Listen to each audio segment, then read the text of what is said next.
জামাই ষষ্ঠী বলে নয়, প্রত্যেক রোববারেই আমি আর কর্তামশাই পাণ্ডু বাজার চলে যাই বাজার করতে। কলা পাতা নিয়ে এসেছে আমার ছেলে।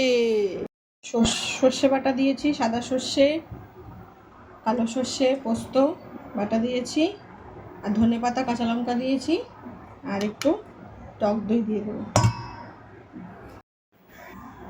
হলুদ দেব কিছুটা, কাশ্মীরি মির্চ, সর্ষের তেল মতো লবণ। যেহেতু আমার কর্তামশাই কাঁচা মাছ খেতে ভালোবাসে না, তাই একটু মাছটা ফ্রাই করে নিয়েছি। তো ভালো করে ম্যারিনেট করে মাছগুলো এক এক করে দিয়ে দেব।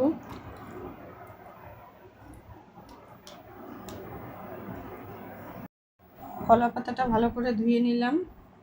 কলা পাতায় এক পিস মাছ দিয়ে তাতে কিছুটা মশলা দিয়ে সাথে একটা কাঁচা লঙ্কা দিয়ে দেব। তারপর ভালো করে ফোল্ড করে নেব। কচি কচি কলা পাতা হলে ভালো হয় ফোল্ড করতে, ফেটে যায় না, না হলে ফেটে যাওয়ার আশঙ্কা থাকে।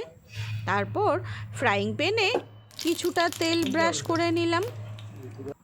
তারপর আর কি, তেলটা গরম হলে কলা পাতায় মুড়োনো মাছগুলো সেই এক এক করে দিয়ে দেব ফ্রাইং প্যানে। তারপর ঢাকনা দিয়ে কিছুক্ষণ ঢেকে রাখবো। গ্যাসের স্টিমটা লো করে হালকা করে এপিট ওপিট করে ভেজে নিলেই হয়ে গেল আমাদের পাতুরি। পাতুরিটা খেতে যা দারুণ হয়েছে না! আমি তো চিকেন, বিরিয়ানি সব কিছু ফেলে পাতুরি দিয়ে খেয়েছি। Chicken egg korma. আর জামাই ষষ্ঠী, তো তোমার শাশুড়ি মা তো শিলিগুড়ি, তো কি আর এই বছর তো আমাদের হবেও না। আমার শ্বশুরমশাই যেহেতু গত হয়েছে, তো আমাদের কালো সুজ, তো শিলিগুড়ি গেলেও হতো না, মা আসলেও হতো না। তাই আর কি আমি একটু জামাইয়ের জন্য ভুড়ি ভোজ করলাম। কেমন হয়েছে দেখতে? হ্যাঁ বলো। দারুণ। খাওয়ার পর রিভিউ দিবে। ঠিক আছে। এই একটু সামান্য আয়োজন করলাম জামাইয়ের ভুড়ি ভোজের। নিয়ম করতে পারা হয়নি তো কি হয়েছে, খেতে পারা তো যাবে, তাই না? খাওয়াতে তো কোনো দোষ নেই, আনন্দ করা তো যায়, খাওয়া দাওয়া।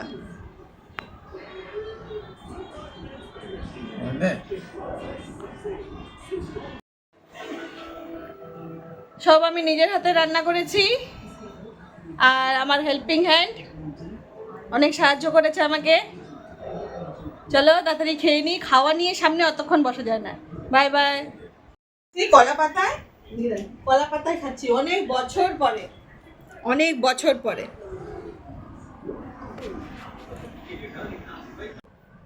দেখো সব বাটি খালি। আমের থেকে শুধু একটা আম খেয়েছে, আর মিষ্টির থেকে দুটো মিষ্টি খেয়েছে, তাছাড়া সব খালি। আজকের মতন ব্লগটা আমি এখানেই শেষ করলাম। সবাই ভালো থাকবেন, সুস্থ থাকবেন, আর সবাইকে ভালো রাখার চেষ্টা করবেন।